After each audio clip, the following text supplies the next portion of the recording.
अंजली थोरात, कालोडे. नाव महत्त्वाचं नाही.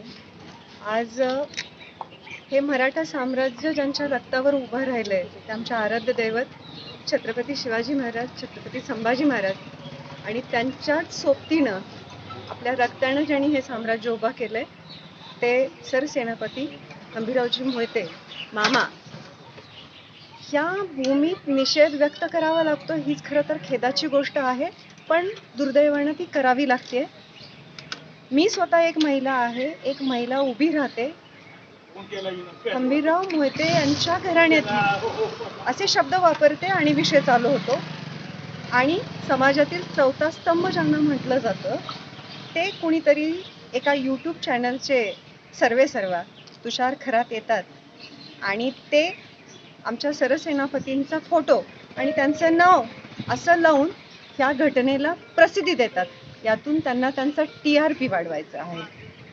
मला दुसरा निषेध व्यक्त करण्यापेक्षा फक्त पत्रकार बंधूंनाही विनंती करायची आहे की ह्या सर्व घटना जेव्हा तुमच्या लक्षात येतात त्यावेळेला त्याची शहानिशा करा, किंवा अशा घटना बघून वक्तव्य करतात त्या सर्वांना विनंती आहे की ज्या वेळेला एखादं वाक्य, एखादी घटना तुमच्या कानावर येते त्यावेळेला त्याची शहानिशा करा आणि मग त्याच्यावर आपलं मत व्यक्त करा.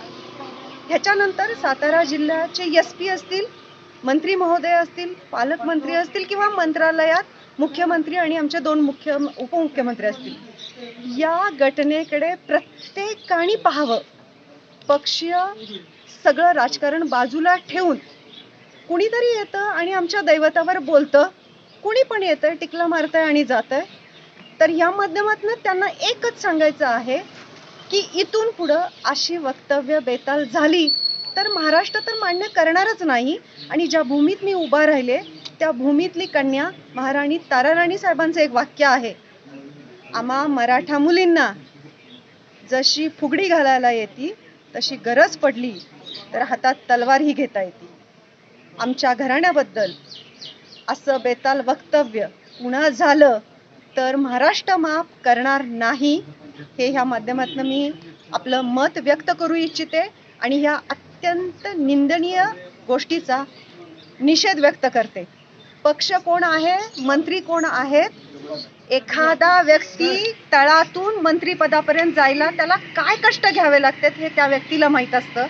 त्यामुळे कुणीतरी उठून ज्यावेळेला असं मत व्यक्त करतं त्यावेळेला त्या व्यक्तीच्या वेदनाही लक्षात घ्याव्यात असंही माझं मत आहे. एवढं मत व्यक्त करते. धन्यवाद.